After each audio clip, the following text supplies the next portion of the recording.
In this series we'll build each kit from the Fantasy Village set by Battlesystems, discussing any construction pitfalls and build mistakes as well as kit specific build tips and possible conversions. Once everything is built, we'll test a variety of methods to colour the edges of the terrain and then finally conclude with an in-depth overall review video of the whole.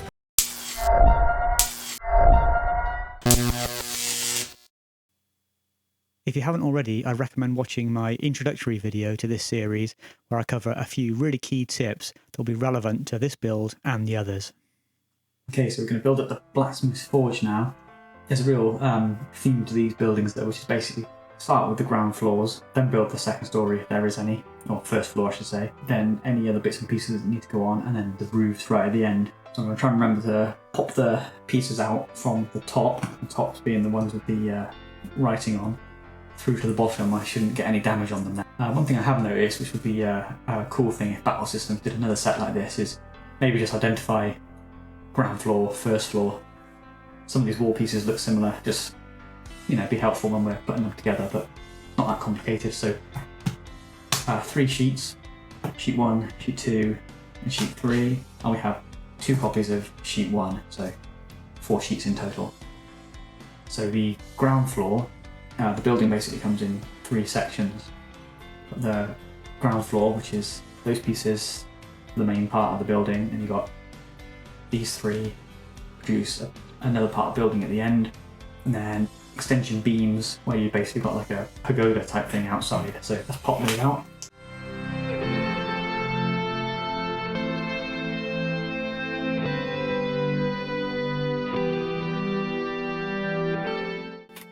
So each of these sort of windows in here need to be popped out.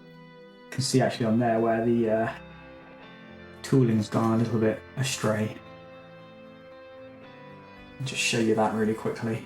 Basically the die cut in the middle of these window frames is just gone like a mil to the side, maybe even half a mil, but it is noticeable.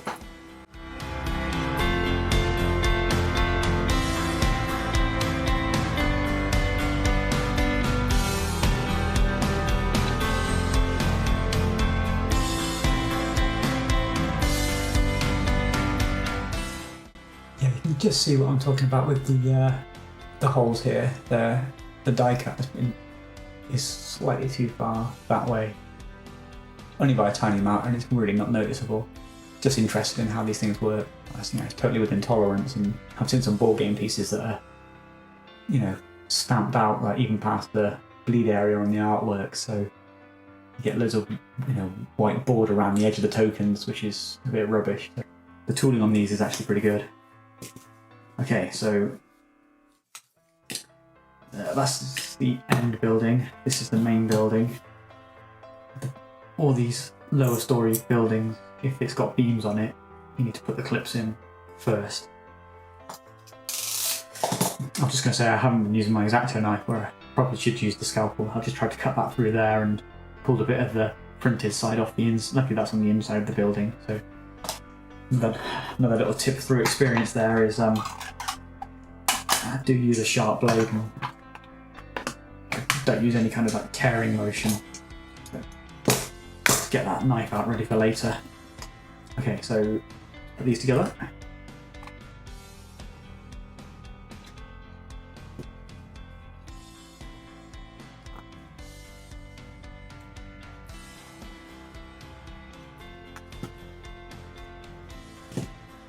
That's the main structure. This is going to go on the end here like that. So need some of the L clips. Big doors right at the end.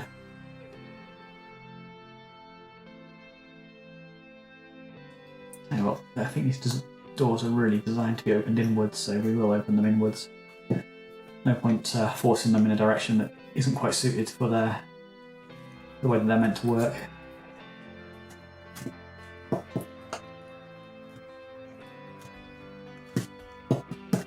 Okay, so those pieces are all the same? Yes, they are. So same again, using the L clips.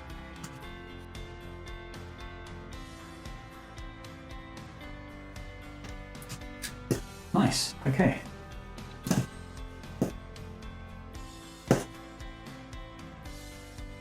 we've got so far. Right, second story.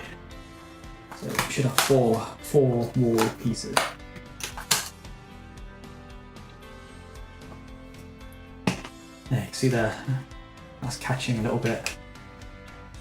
I think it really is just a case of when you're going through and punching these out, just to look out for bits like that and then maybe cut them with a blade rather than, I see like there, that's not cut right through.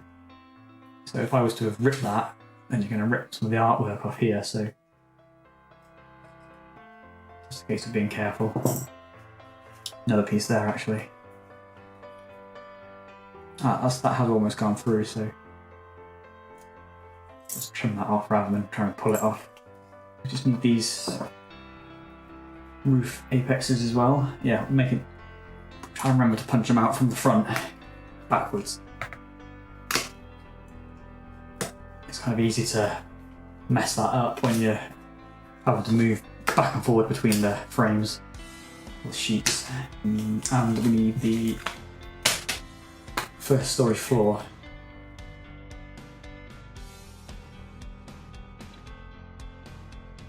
We're going to use L-clips here. I notice it's the L-clips that we're using most on these buildings. So maybe some of these other clips are used on things like the Wizard's Tower, which I don't have. So probably going to end up with some of these left over. So I hope I've got enough of these brown L-clips. If not, we'll have to move on to the grey ones. But so far, I've got loads left. So we'll build these up, normal thing. Do the walls, attach it to there, pop sides on.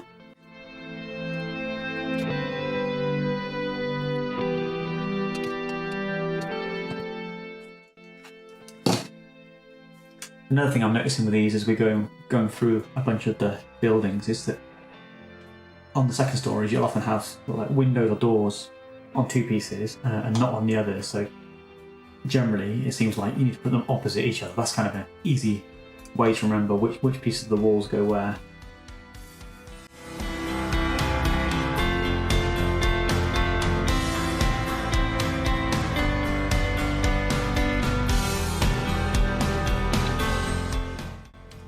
Okay, so yeah, it will be going the other way. Going this way. Gables with the windows. Makes sense actually. There we go, yeah, I'm gonna go that way.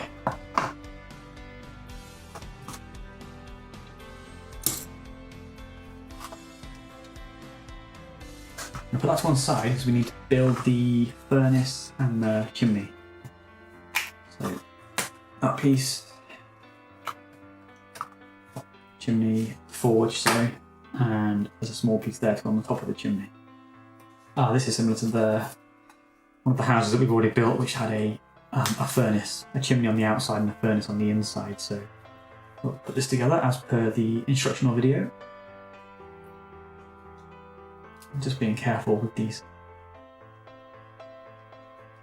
corners, as from previous experience. If you're not careful and you start going around like that, you can split down there. So it's probably best to put your nails on the inside as you're twisting it round.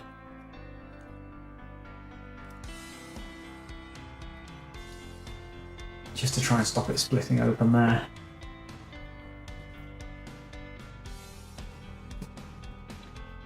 Actually, that works quite well doing it on the table, because you're holding the printed part of the sheet down onto the table.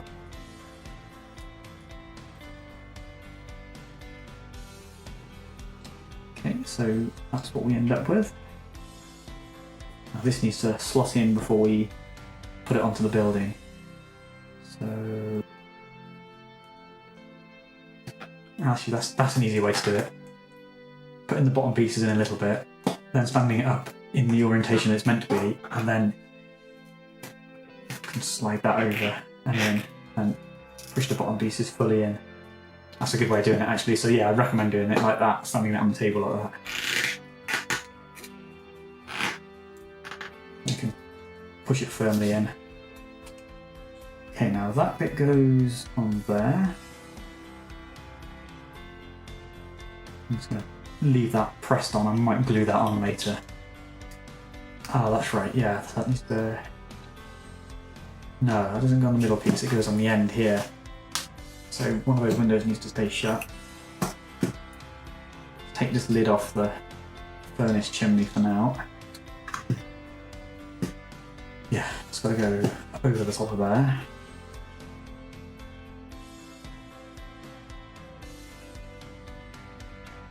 Okay, that's cool. There we go, that clips in, pop that on top. Yeah, I probably will glue that. Just going to show you that there where I folded that piece around. You can see that it is coming away a little bit there, so you know, that's fine. That might end up coming apart down the road. So I guess it needed more careful folding to start with, and maybe folding it further than it needs to go to weaken the join there. Maybe even cut through that a tiny little bit more if you've got a knife and you're really careful, just to stop that delaminating there. But I'll probably just paint over that, that'll be fine. I think, yeah, we're onto the roofs now. There's 3 separate roof pieces for this, so let's maybe just do them one at a time, I think. So that's going to be the big roof. I guess it's the medium roof clip that we want.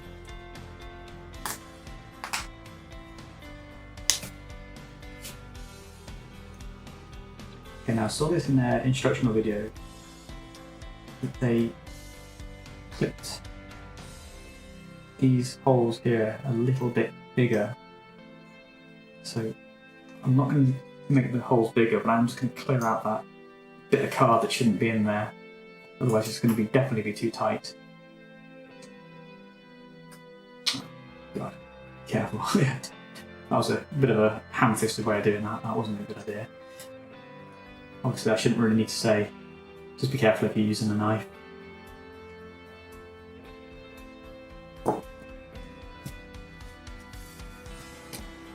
Right, we're not going to overbend these.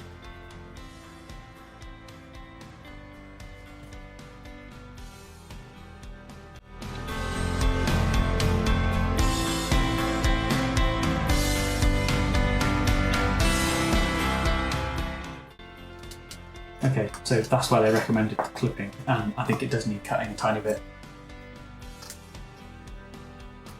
I'm really just shaving a little bit off here with the scalpel. You would be better off following their example of using a straight edge plier, I think. There we go, it's kind of going on, still quite tight.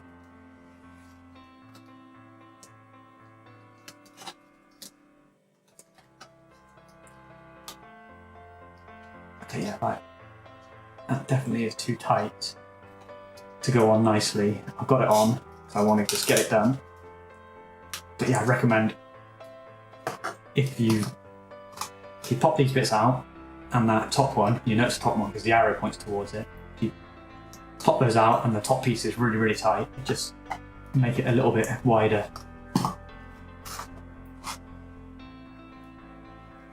Okay, I haven't overbent the roof. That does need to be bent out a little bit more, so I'll do that now. Okay, so next roof. Side roof.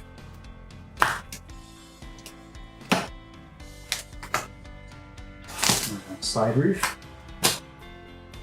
And then we have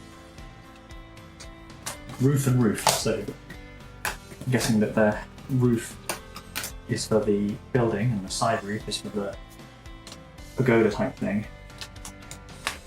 Roof ridge. I'm not going to want that piece. I'm going to want low roof clip, so I'm guessing both of these roofs have... there. Need to be really careful with that.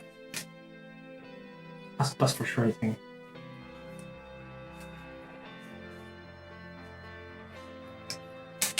Now, I am actually popping these out, pretty carefully, so I think it's just a case that if you want to get these done with absolutely zero damage, then you just have to be really careful, extra careful. Okay, so that's those, and that's those.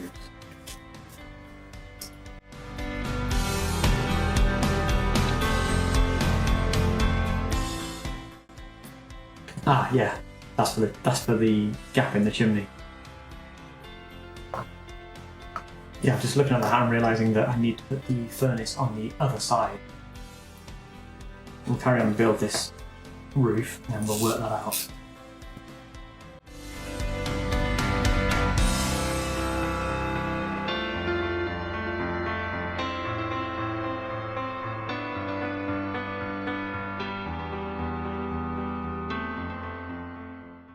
So you can see that this piece needs to sit over the chimney. But what we can also see is that this is a flat edge, so that needs to go up against the building, which means that the chimney needs to be on this side. Otherwise we end up with the cut edge here, which I'm sure is meant to be the outside edge. We'll be butting up the wrong way, so let's take the chimney off again and pop it on the other side.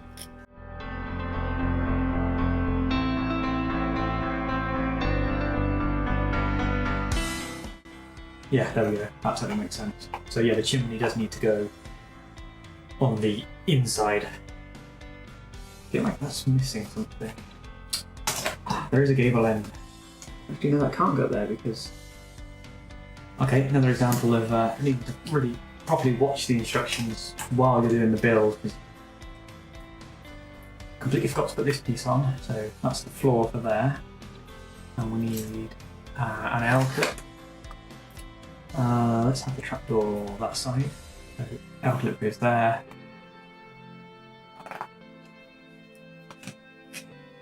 The gable goes on that.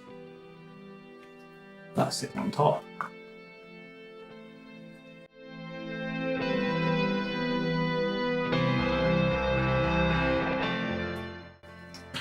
Now we're going to do the final roof piece.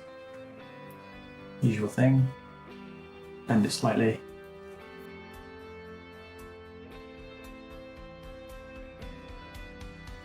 The spiky end piece here means it's facing outwards. Yeah, that's very tight. Definitely needs to be cut a little bit.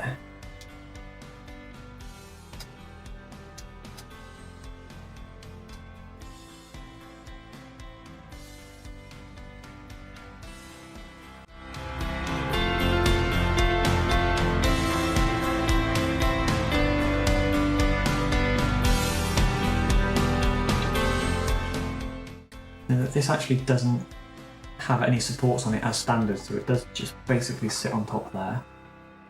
But you can add these little pieces, roof supports, which you basically have to sort of glue across here, which would then stop it moving downwards. But actually that kind of just sits on there fine. And that then is the whole model.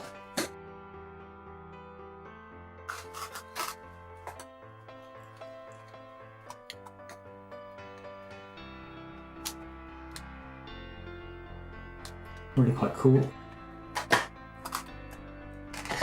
You know, I'm wondering if I was playing with this, I might glue some of these roofs on. I'm not sure.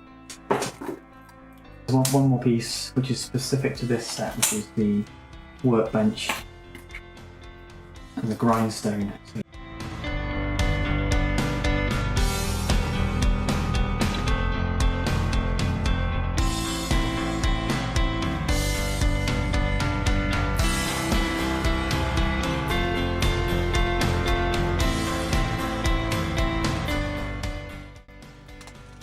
Extra little grindstone goes in there. There we go. That's cool. Is that correct? Yes, that's right. Okay. And then that'll click on the side of the building. No, it's designed to go on the inside, but most of the games I play, we don't tend to go in the building, so I'm going to put it on the outside, just because I want to see it. Yeah, so that probably wouldn't be on the outside in real life, but it'd be nice to look at, so I'm going to put it on the outside.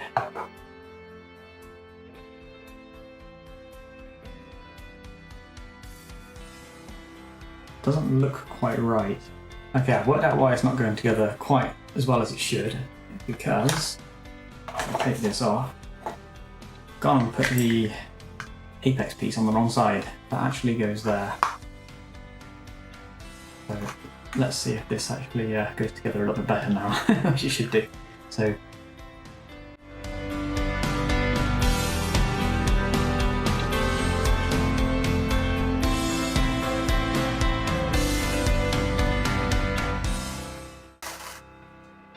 And then this one does just sit on. It's that side that you'd need to add the little support bars into. But yeah, to be honest, that sits on there fine. Okay, now that's what it's meant to look like. That does look fine on the outside there actually, because it's kind of under the eaves of the roof there.